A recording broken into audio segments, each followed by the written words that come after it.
How's the light? Is the light okay? This week we've got a video. It's a follow-up video from the Equity Financial Partners video that I made a couple of weeks ago, where I got a question on YouTube from someone who simply asked, how do I make my deals look better for Equity Financial Partners? Let's think about this. Hey there everyone, it's David Barnett from davidcbarnett.com, the blog site, YouTube channel, iTunes podcast, where I talk about buying, selling, managing, financing small businesses, as well as any kind of questions that business people, entrepreneurs, business owners want to send in to me. Today, I'm going to talk a little bit more about Equity Financial Partners. I made a video a couple weeks ago, and I'll put a link down below in the YouTube notes so you can go watch that one if you haven't already. But basically, the video I was talking about how you can attract other people into a business and use their money in order to achieve your goals. And I got a question from someone saying, how do I make my deal better so that people will want to participate? And in a word, basically it comes down to, how are you going to use the money? Where's the money going to go?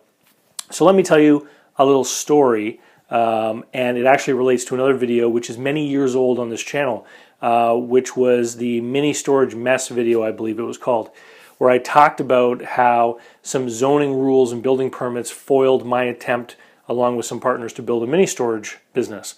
And so when I saw that opportunity, when I saw the piece of land and looked at the zoning and saw that I could put a mini storage on it and the land was affordable, one of the things that I knew is that I did not want to be on the hook for payments while I was not receiving any income, right? So it's one of the things that I talk about a lot, is we want to match cash flows. So you don't want to have a liability where you have to pay out every month without having an income that's going to offset that.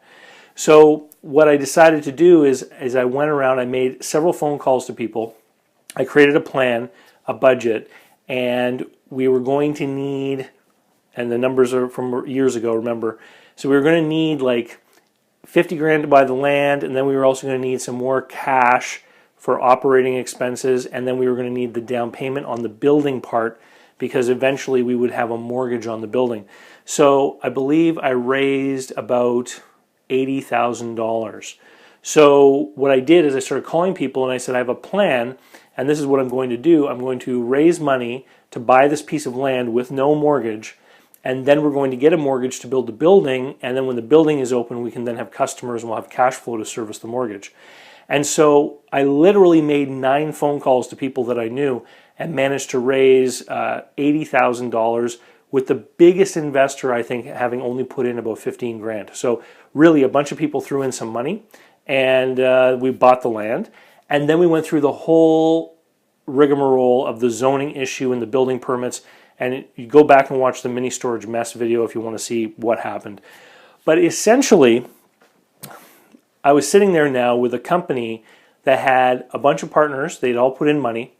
We had spent some money on design work. We had spent some money with the surveyor. We had spent some money on property taxes for the piece of land. And we had no income. And it was then decided that we weren't going to go ahead and build the mini storage. We were going to put the land up for sale. So what we then did is we distributed the excess cash, because we had a bank account with close to $30,000 in it. We gave that back to people on a pro rata basis, certain amount per share.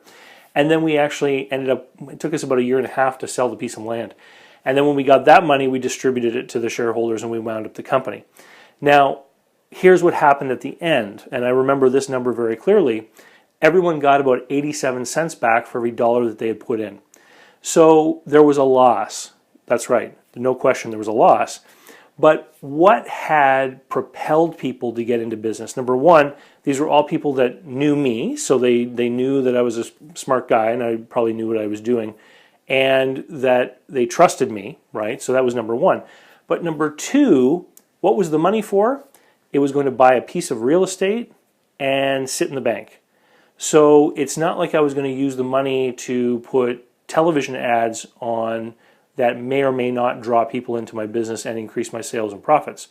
So because the money was being used for something that in itself held value, cash in the bank is cash, dollars remain there, and the real estate, while it might take you a while to sell, it still holds value.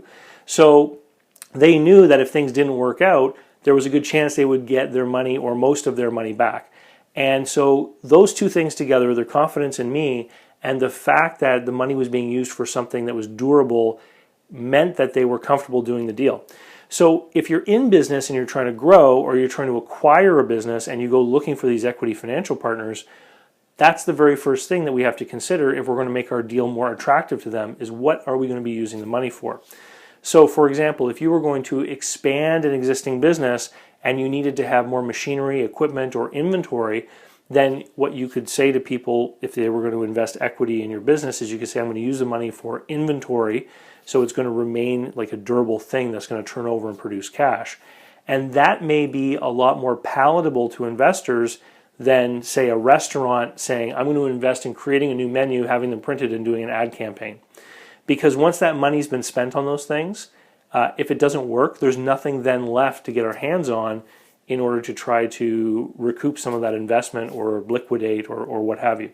So that's the biggest thing that I can say about how to make a deal more attractive to equity investors, is figuring out what the money is going to be used for.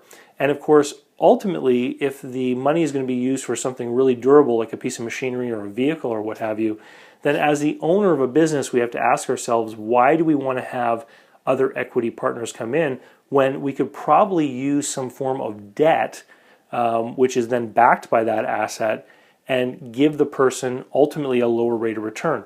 When people buy equity, they're looking for the highest rate of return because they know they're taking the biggest amount of risk. Now, if we're talking about buying a business, this really poses a problem, and here's why. Usually we go after debt financing for the durable things. So if there's equipment, inventory, vehicles, a building, for example, we go to the banker who then takes security on those things.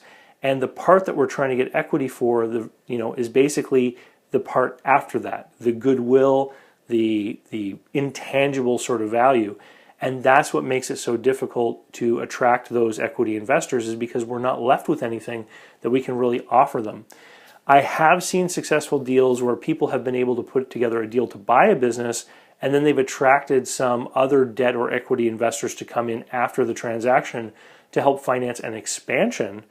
But if you're looking for someone to finance simply the goodwill aspect of a business purchase, the number one go-to, of course, is the seller, the vendor financing component.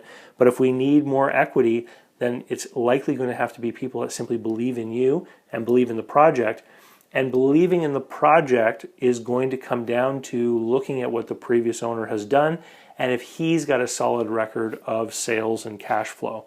And, good luck. It's difficult. It's hard to get people to invest in a small business.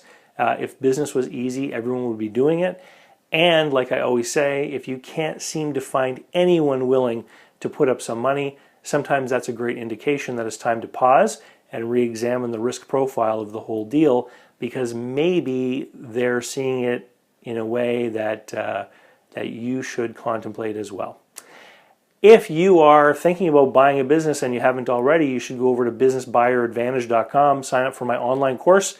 This past week, 3 people did, and I even got some positive feedback from people saying that they had no idea how much they were going to be learning and that they were enjoying it immensely so far, which is the kind of feedback I get. Of course, it comes with a 30-day money-back guarantee, as do all my online programs, and not one single person has ever asked for a refund, which makes me super confident in the value. And if you already run a business or own one, or you plan to build a business that people will want to buy, is another online program that I think you should look at investing in.